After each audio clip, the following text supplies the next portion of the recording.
সকাল সকাল উঠে চুলাটা একটু রং করলাম। আর অনেক দিন হয়েছে চুলাটা রং করি নেই, তার জন্য আজকে সকাল থেকে শুরু করেছি এই রং করা। অনেক দিন হয়েছে চুলাটা রং করা হয় না, একভাবেই রং করলে খুব ভালো লাগে না, তার জন্য আজকে একটু আবার অন্য রকমের রং করলাম। উপরের অংশটা আগে আমার রং করা ছিল না, সেটা আজকে একটু রং করে নিলাম। আগে একটু সিম্পলি রং করা ছিল, কিন্তু আজকে একটু ভালোভাবে রং করলাম। এখন মনে হচ্ছে আমার কাছে অনেক সুন্দর লাগতেছে। আর এই যে নিচের অংশেও আমি আজকে রং করব। আজকে আবার পাটায় বেটে সব মশলা নিয়ে মুরগির মাংস রান্না করব। মুরগির মাংস রান্না করি সব সময় বাটা মশলা আগেই থাকে ফ্রিজে করা, কিন্তু আজকে আমি একদম তাজা মুরগি, তাজা এরকম পাটায় বেটে সবকিছু রান্না করব। এখানে আদা, রসুন, তারপরে পেঁয়াজ আছে। আর পেঁয়াজ বাটা তো আমার দিতেই হবে, পেঁয়াজ বাটা না দিলে তো আমার ভালো লাগে না। আর মুরগির জলটাও মনে হয় তেমন একটা ঘন হয় না, এই জন্য আমি পেঁয়াজ বেশি করে দেবো এই বাটার সময়। যেদিন চুলাটায় রং করি সেদিন মনে হয় যেন সারাদিনই রান্না করে খুব ভালো লাগে দেখতে। আর আস্তে আস্তে রংগুলো যে কোথাও উধাও হয়ে যায়, আস্তে আস্তে ডিসকালার হয়ে যায়, তখন আর দেখতে ভালো লাগে না, তখন আবার রং করতে হয়। একটা চুলার পিছনে অনেক পরিশ্রম, অনেক কষ্ট করে তারপরে চুলাটা সুন্দরভাবে ভিডিওতে শুট করতে হয়, কিন্তু এটা যারা করে তারাই বুঝবে,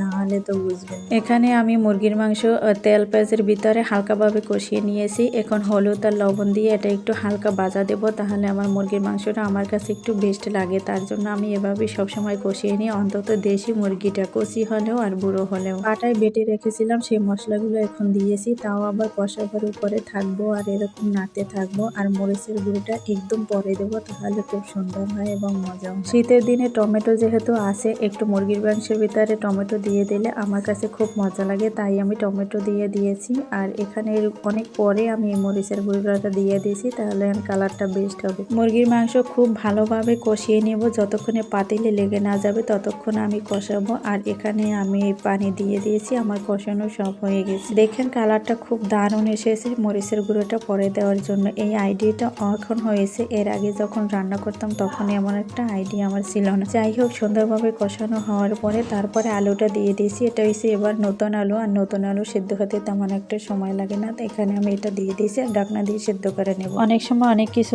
ভিডিও করতে মনে চায়, কিন্তু তা করা যায় না, আর সেটা সম্ভবও হয় না। আমার মেয়ে বলেছিল আমি একটু নাড়া দেবো, তার জন্য একটু নাড়া দিল। আর এখানে আজকে আমি সিম রান্না করব, সেই জন্য আমি পাতিলে টমেটো আর পেঁয়াজ একসাথে নাড়াচাড়া করে হালকা বাদামি করে বেজে নেবো, এতে টমেটোটা একটু সেদ্ধ হয়ে আসবে। আর এই যে আমার চিংড়ি মাছ করেছিল না, তার জন্য গরম পানি দিয়েছিলাম, আর ওর সাথে চিংড়ি মাছ যে কটা বের হয়েছে ওটাই আমার যথেষ্ট, এর বেশি লাগবে না। এখন সিম তরকারিতে যা কিছু দেওয়ার, হলুদ, মরিচ, লবণ যা কিছু দেওয়ার সবকিছু এখানে দিয়ে ভালোভাবে কষিয়ে নেব। আর ভালোভাবে কষানো হলে এই তরকারিটা অনেক মজা হবে, আর টমেটোটা গলে যেয়ে তারপরে অনেক সুন্দর সেদ্ধ হয়ে জল ঘন হবে। টমেটো আর ধনিয়া পাতা দিয়ে সব তরকারি রান্না করা হয়, আর এতে অনেক সুন্দর স্বাদ, ঘ্রাণ এবং মজা হয়। সিম তরকারি, আলু একসাথে সবকিছু কুটিয়ে আমি ধুয়ে নিয়ে আসছিলাম পুকুর থেকে, আর সেটা আমার ভিডিও করা হয় না। আর এটা সুন্দরভাবে ভালো মতো কষিয়ে নিয়েছি, যাতে অনেক মজা হবে। আর এখানে আমি গরম পানি আগে করে রেখেছিলাম, সেই গরম পানি দিয়ে তারপরে তরকারিটা আমি রান্না করে নেব। যে কোনো তরকারিতে একটু গরম পানি দিলে তাহলে বেশ মজা হয়, আর একটু তাড়াতাড়ি অল্পের ভিতরেই সিদ্ধ হয়ে যায়। এই সিম করা ছিল আমার ছাদের সিম,